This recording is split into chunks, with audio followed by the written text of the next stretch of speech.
नमस्कार सभी को, मैं कविता गोयल आप सभी का जीके क्लासेज में हार्दिक स्वागत करती हूँ। आज करेंगे हम जीके की मोस्ट इम्पोर्टेंट क्वेश्चंस। तो आइए क्लास को शुरू करते हैं। पहला क्वेश्चन आपके सामने है, वह शासक जिसने एक सच्चे जैन मुनि की तरह उपवास के द्वारा शरीर त्याग दिया कौन था? बिंदुसार, अशोक, चंद्रगुप्त मौर्य या फिर अन्य? इसका जो राइट आंसर होगा आपका वो होगा चंद्रगुप्त मौर्य। चंद्रगुप्त मौर्य ने उपवास के द्वारा श्रवणबेलगोला पर्वत पर, कर्नाटक में है ये पर्वत श्रवणबेलगोला, इस पर्वत पर अपने शरीर को त्याग दिया था उपवास के द्वारा। चंद्रगुप्त मौर्य किस धर्म को मानने वाले थे? जैन धर्म को मानते थे। किसको? जैन धर्म को। जैन धर्म की जो दीक्षा इन्होंने ली थी भद्रभाव से। आपसे पूछे कि जैन धर्म की शिक्षा इन्होंने किससे ली थी, तो भद्रभाव से इन्होंने जैन धर्म की शिक्षा ली थी। चंद्रगुप्त मौर्य जो हैं, मौर्य वंश की स्थापना चंद्रगुप्त मौर्य ने की थी। किसकी सहायता से की थी? चाणक्य। चाणक्य का दूसरा नाम कौटिल्य है, उन्हें विष्णुगुप्त के नाम से भी जानते हैं। चाणक्य ने सबसे प्रसिद्ध पुस्तक लिखी थी अर्थशास्त्र। पूछा जाता है कि अर्थशास्त्र किसकी पुस्तक है? चाणक्य ने लिखी थी। किस पर आधारित है? राजनीति पर है। अर्थशास्त्र नाम है लेकिन वो इकोनॉमी पर आधारित नहीं है, वो किस पर है? राजनीति पर आधारित है। चंद्रगुप्त मौर्य के समय में ही चीनी यात्री मेगस्थनीज भारत आया था, जिसने पुस्तक लिखी थी इंडिका। बहुत बार क्वेश्चन रिपीट हुआ है कि इंडिका को किसने लिखा? इंडिका को लिखा था मेगस्थनीज ने। और मेगस्थनीज भारत कब आया था? चंद्रगुप्त मौर्य के शासनकाल में ही मेगस्थनीज जो है वो भारत आया था। चंद्रगुप्त मौर्य को सैंड्रोकोटस कहा गया है। कई बार पूछ लेते हैं कि बताइए मौर्य वंश के किस शासक को सैंड्रोकोटस की उपाधि दी गई है, तो किसको कहा गया है? सैंड्रोकोटस कहा गया है। किसको? चंद्रगुप्त मौर्य को। नेक्स्ट क्वेश्चन आपके सामने है, तराइन का प्रथम युद्ध 1191 ईस्वी में किसके मध्य लड़ा गया? ये लड़ा गया था मोहम्मद गौरी और पृथ्वीराज चौहान के बीच। क्या हुआ था कि मोहम्मद गौरी पृथ्वीराज चौहान के बीच तराइन का प्रथम युद्ध हुआ 1191 में। इसमें जीत किसकी हुई थी? पृथ्वीराज चौहान की इस युद्ध में जीत हो गई थी। मोहम्मद गौरी की क्या हो गई थी? हार हो गई थी। इसके बाद 1192 में तराइन का दूसरा युद्ध हुआ, जिसमें मोहम्मद गौरी का साथ दिया था किसने? जयचंद ने। और इसमें क्या होता है? मोहम्मद गौरी की जीत हो जाती है और पृथ्वीराज चौहान की हार हो जाती है। तो तराइन का पहले युद्ध और दूसरे युद्ध में, पहले युद्ध में पृथ्वीराज चौहान जीतते हैं और दूसरे युद्ध में मोहम्मद गौरी जीत जाता है। पहला युद्ध 1191 में हुआ और दूसरा युद्ध हुआ था 1192 में। पृथ्वीराज तृतीय का जो दरबारी कवि था, क्वेश्चन पूछ लिया जाता है कि कौन था? चंद्रवरदाई था। कौन था? चंद्रवरदाई था, जिन्होंने क्या लिखा था? पृथ्वीराज रासो। कई बार पूछते हैं पृथ्वीराज रासो किसने लिखी थी? चंद्रवरदाई ने लिखी थी, जो कि पृथ्वीराज तृतीय के जीवन पर आधारित है। वहीं मोहम्मद गौरी को भारत में मुस्लिम साम्राज्य का वास्तविक संस्थापक कहा जाता है। किसको? मोहम्मद गौरी को। नेक्स्ट क्वेश्चन आपके सामने है, बंगाल को मुगल साम्राज्य से पृथक कर स्वतंत्र किया था। किसने किया था? मुर्शिद कुली खां ने। मुर्शिद कुली खां के टाइम में जो बंगाल था वो भारत का स्वर्ग कहा जाता था। इन्होंने मुर्शिदाबाद को अपनी राजधानी बनाया और बंगाल को किससे अलग कर लिया था? मुगल साम्राज्य से अलग कर लिया था। किसने? मुर्शिद कुली खां ने। नेक्स्ट क्वेश्चन आपके सामने है, अंग्रेजों ने फूट डालो और शासन करो की नीति कब अपनाई? तो उन्होंने अपनाई थी 1858 के बाद। जब 1857 में क्रांति हुई थी तो उसमें क्या है, पूरा अंग्रेजी साम्राज्य हिल चुका था। तो और 1858 में घोषणा पत्र आया था, जिसमें भारत का जो गवर्नर जनरल था उसके पद को क्या बना दिया गया? वायसराय का पद बना दिया गया। जिस टाइम 1857 का युद्ध हुआ था उस टाइम भारत के गवर्नर जनरल थे कौन? कैनिंग। कौन थे? लॉर्ड कैनिंग गवर्नर जनरल थे। उसके बाद 1857 की क्रांति के बाद अंग्रेजों ने एक नीति अपनाई कि फूट डालो और शासन करो, कि आपस में भारतीयों को लड़ा दो, इनमें आपस में फूट डाल दो और राज करो। तो ये नीति कब अपनाई थी? 1858 ईस्वी के बाद इस नीति को अपनाया गया। इसी नीति के तहत बंगाल का विभाजन हुआ था 16 अक्टूबर 1905 में। उसमें भी बंगाल का विभाजन कर दिया गया था। यही नीति थी कि फूट डालो और राज करो।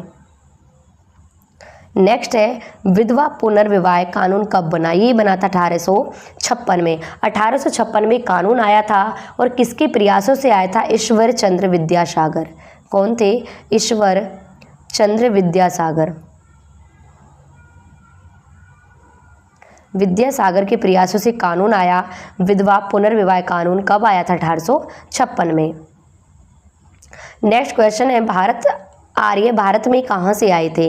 जो आर्य थे वो भारत में कहाँ से आए थे, ये आए थे मध्य एशिया यानी कि केंद्रीय एशिया थे। इनका शासनकाल कितना था, इनका टाइम पीरियड क्या था, 1500 ईसा पूर्वी से लेकर 600 ईसा पूर्वी तक हम किसको कहते हैं, आर्य को शासनकाल कहते हैं, वैदिक सभ्यता कहते हैं किसको। आर्य भारत में आए थे केंद्रीय एशिया से यानी कि मध्य एशिया से। आर्य का शब्द होता है, कई बार पूछ लेता है कि आर्य का अर्थ क्या होता है। आर्य का अर्थ होता है श्रेष्ठ। क्या होता है, श्रेष्ठ। आर्य जो है ग्रामीण सभ्यता थे। सोमरस जो है इनका प्रमुख पदार्थ, पेय पदार्थ था किसका, आर्यों का। नेक्स्ट है, किस अवधि में रामायण और महाभारत की रचना हुई थी। सिंधु घाटी अवधि में, द्रविड़ में, वैदिक अवधि में, आर्य अवधि में। तो ये हुई थी आर्य अवधि में।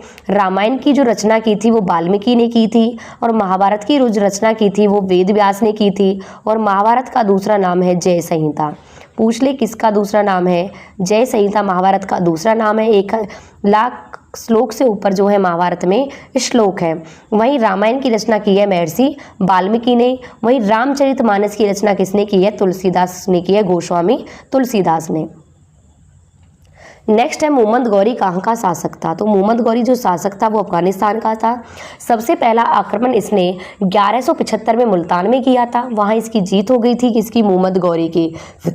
दूसरा आक्रमण इसने 1178 में पाटन में किया था। पाटन कहाँ पर पड़ता है, गुजरात में। कहाँ पर है, गुजरात में है पाटन। पाटन में किया था, वहाँ का शासक था भीमदित्य। कौन था, भीमदित्य था। और भीमदित्य ने पाटन गुजरात में मोहम्मद गौरी को इतनी बुरी तरीके से पराजित किया था कि उस दोबारा से भारत में एंट्री करने के बारे में सोचने से वो डरता था। तो इसीलिए उसने जब भारत में एंट्री की, प्रवेश किया, तो गुजरात से ना होकर कहाँ से किया था, पंजाब की साइड से किया था। वो पंजाब होता हुआ दिल्ली आया, जहाँ पर हरियाणा के तराइन में उसका 1191 और 1192 में युद्ध हुआ था किसके, पृथ्वीराज चौहान के बीच युद्ध हुआ था किसका, मोहम्मद गौरी का। तो पहली बार हारा कहाँ था, वो पाटन गुजरात में हारा था भीमदित्य से। नेक्स्ट है, मस्तानी किस शासक की प्रेयसी थी। ये थी बाजीराव पेशवा की। बाजीराव पेशवा की प्रेयसी थी कौन, मस्तानी। नेक्स्ट है, मुगल काल में सर्वप्रथम किस शहर में अंग्रेजों ने अपने कारखाने स्थापित किए थे। तो ये किए थे सूरत में। सबसे पहले उन्होंने कहाँ किए थे, सूरत में किए थे। 1607 ईस्वी में सबसे पहला कारखाना अंग्रेजों ने कहाँ लगाया था, सूरत में लगाया था, गुजरात में। ठीक है, सबसे पहले। वहीं कहते हैं अंग्रेजी ईस्ट इंडिया कंपनी की स्थापना कब हुई थी, 1600 ईस्वी में हुई थी। सबसे पहले कौन सा अंग्रेज यात्री भारत आया था, तो सबसे पहले जो है कैप्टन हॉकिंस जहांगीर के दरबार में भारत आए थे और जहांगीर से व्यापार की अनुमति प्राप्त की थी। नेक्स्ट है, भारत नाम की उत्पत्ति का संबंध प्राचीन काल के किस प्रतापी राजा से है। तो किससे है, भरत चक्रवर्ती। भारत का जो नाम है वो भरत के नाम पर क्या पड़ा है, भारत पड़ा है। किसके नाम पर, भरत के नाम पर। वहीं हिंदुस्तान किसके नाम पर पड़ा है, कि भारत जो है उसमें सिंधु नदी बहती है और सिंधु नदी को बोला जाता था इंडस, और इंडस से क्या बना, इंडू, और इंडू से क्या बना, हिंदू। तो इंडस नदी से निकला है क्या, हिंदुस्तान।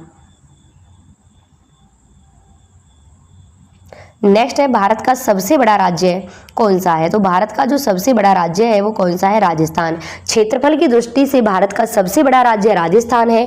वहीं आपसे पूछ ले जनसंख्या की दृष्टि से, तो जनसंख्या की जो दृष्टि से सबसे बड़ा जो राज्य है वो है उत्तर प्रदेश, यूपी। वर्तमान में जो यूपी है, उत्तर प्रदेश की जनसंख्या सबसे ज़्यादा है। तो क्षेत्रफल में बड़ा कौन सा है, राजस्थान है, और जनसंख्या में बड़ा कौन सा है, आपका उत्तर प्रदेश है। नेक्स्ट है, भारत की सबसे चौड़ी नदी कौन सी है। तो भारत की सबसे चौड़ी नदी है ब्रह्मपुत्र। ब्रह्मपुत्र नदी भारत की सबसे चौड़ी नदी है। इसका उद्गम कहाँ से है, ये निकलती कहाँ से है। तो जो ब्रह्मपुत्र है इसका उद्गम कहाँ से, तिब्बत की मानसरोवर झील से। तिब्बत की मानसरोवर झील से क्या है, इसका उद्गम है। और ये निकलती किस नाम से, सांगपो के नाम से। सांगपो या यरलुंग जंगपो के नाम से निकलती है। भारत में जो प्रवेश करती है वो करती है अरुणाचल प्रदेश से, और वहाँ इसका नाम क्या होता है, दिहांग। जब ये भारत में प्रवेश करती है तो तिब्बत में इसका नाम क्या है, सांगपो के नाम से निकल रही है। भारत में प्रवेश कर रही है, दिहांग कहला रही है अरुणाचल प्रदेश में। जब ये आगे बढ़ती है असम, असम में आकर इसका नाम क्या पड़ता है, ब्रह्मपुत्र। आपसे पूछे कि ब्रह्मपुत्र नदी का नाम ब्रह्मपुत्र कहाँ पड़ता है, असम में पड़ता है। लंबाई 2800 किलोमीटर के समथिंग है। गिरती कहाँ पर है? बंगाल की खाड़ी में गिरती है। बांग्लादेश में ब्रह्मपुत्र को जमुना के नाम से जानते हैं। बांग्लादेश में इसकी धारा गंगा से मिल जाती है। जब ब्रह्मपुत्र गंगा आपस में मिलती हैं तो संयुक्त धारा को मेघना कहा जाता है और मेघना के नाम से बंगाल की खाड़ी में गिरती हैं। विश्व का सबसे बड़ा डेल्टा बनाती है सुंदरवन का डेल्टा। और कहाँ पर है? पश्चिम बंगाल में ज्यादा एरिया है डेल्टा का। सुंदरी वृक्ष की अधिकता के कारण इसको का नाम दिया गया है सुंदरवन का डेल्टा। तो उद्गम कहाँ से होता है? तिब्बत से होता है। भारत की सबसे चौड़ी नदी है कौन सी? ब्रह्मपुत्र। सबसे लंबी नदी कौन सी है? ये है गंगा। नेक्स्ट है भारत की सबसे लंबी नदी कौन सी है? गंगा है। गंगा निकलती कहाँ से है? गंगोत्री से निकलती है। गंगोत्री हिमनद से निकलती है, उत्तराखंड से। उत्तराखंड से कौन सी निकलती है? गंगा निकलती है, ठीक है। और यही इसकी लंबाई की बात करें, सबसे लंबी है, 2525 किलोमीटर की इसकी लंबाई है। निकलती किस नाम से? भागीरथी के नाम से। किस नाम से निकलती है? भागीरथी के नाम से निकलती है। और आगे जाकर देवप्रयाग में भागीरथी में मिल जाती है कौन सी नदी? अलकनंदा। जब भागीरथी और अलकनंदा दोनों नदियां आपस में मिलती हैं, कहाँ पर? देवप्रयाग में, तो इसका नाम पड़ जाता है क्या? गंगा। क्या पड़ता है? गंगा। आपसे पूछे कि गंगा नदी का नाम गंगा कहाँ पर पड़ता है, तो देवप्रयाग में पड़ता है। जब भागीरथी में कौन सी मिलती है? अलकनंदा मिल जाती है। गंगा 5 राज्यों से होकर बहती है, उत्तराखंड, यूपी, उत्तर प्रदेश, झारखंड और पश्चिम बंगाल। बांग्लादेश में जो है गंगा को पद्मा के नाम से जानते हैं और बंगाल की खाड़ी में गिरती है। ब्रह्मपुत्र नदी के साथ मिलकर सबसे लंबा डेल्टा बनाती है, सबसे बड़ा डेल्टा बनाती है सुंदरवन का डेल्टा। बिहार से होकर गुजरती है और बिहार में जो है पटना में एक जगह है भागलपुर। भागलपुर में विक्रमशिला अभयारण्य है जहाँ पर गांगे डॉल्फिन पाई जाती हैं। गांगे डॉल्फिन को जलीय जीव घोषित किया हुआ है 5 अक्टूबर 2009 को। आपसे पूछा जाए भारत का जलीय जीव कौन सा है? गांगे डॉल्फिन है, जिसको 5 अक्टूबर 2009 को भारत का जलीय जीव घोषित किया गया था। गंगा जो है राष्ट्रीय नदी है और इसको राष्ट्रीय नदी कब घोषित किया गया था? 2008 में। 2008 में गंगा को राष्ट्रीय नदी घोषित किया गया था, ठीक है।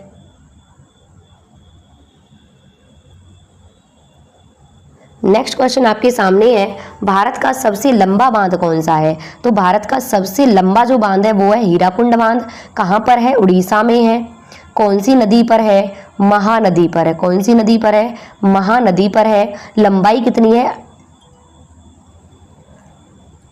4.8 किलोमीटर, यानी कि 4800 मीटर क्या है इसकी लंबाई है, किसकी? हीराकुंड बांध की। वहीं सबसे ऊंचा बांध कौन सा है? भाखड़ा नागल बांध। पहले भाखड़ा नागल बांध था, लेकिन वर्तमान में जो भारत का सबसे ऊंचा बांध है वो है टिहरी बांध, जो कि भागीरथी नदी पर है। कहाँ पर? उत्तराखंड में।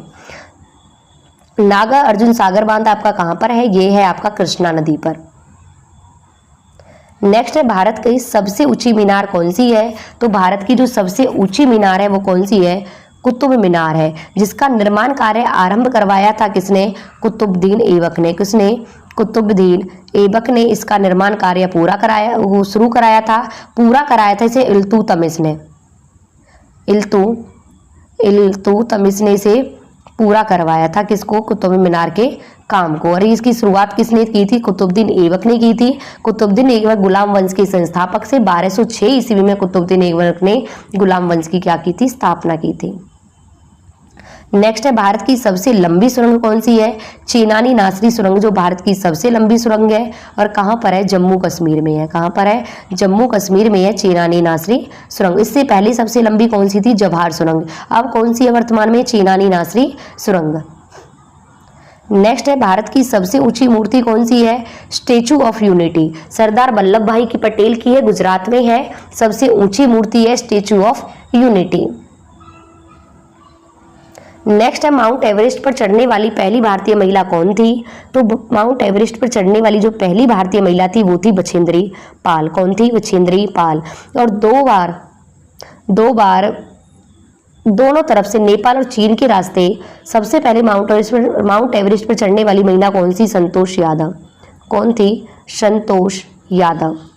संतोष यादव जो है वो पहली महिला थी जो चीन और नेपाल के रास्ते किस पर चढ़ी थी? माउंट एवरेस्ट पर चढ़ी थी। हरियाणा से बिलोंग करती कौन? संतोष यादव। कल्पना चावला अंतरिक्ष में जाने वाली भारतीय महिला थी, कल्पना चावला। सुचेता कृपलानी पहली महिला मुख्यमंत्री थी जो कि कहाँ की बनी थी? यूपी की बनी थी। रजिया सुल्तान पहली महिला शासिका थी। रजिया सुल्तान इल्तुतमिश की कौन थी? बेटी थी रजिया सुल्तान।